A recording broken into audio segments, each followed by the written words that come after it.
गुरुभ्यो नमः। गुरु ने कहा, जैसे बच्चे मन की इच्छाओं के अनुसार खेलते हैं, उनमें से प्रत्येक का जन्म हुआ और मृत्यु हुई और वे कई बार इस दुनिया में आए और कई चीज़ों देखी और बनाई।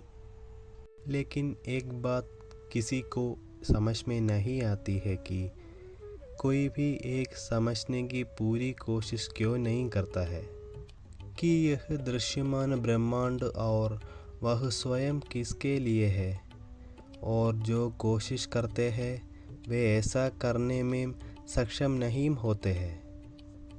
इसे संभव बनाना वास्तव में हमारे लिए समझने का सही पाठ है।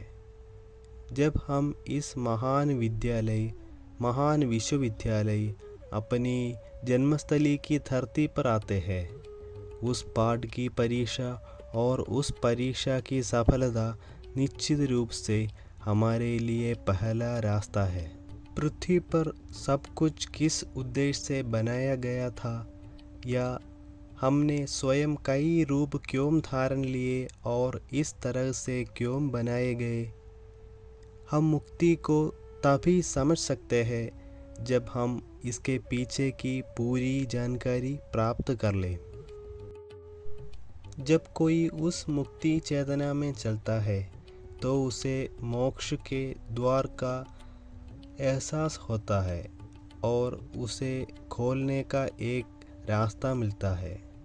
उसके लिए आप जो कुछ भी जानते हैं वह ऐसा हो जाता है जैसे आप सब कुछ जानते हैं, और गुरुपद के माध्यम से उस चेतना को महसूस करना ही स्वस्वरूप दर्शन की आवश्यकता है। आगे की चर्चा में इस बारे में विस्तार से बताया जाएगा।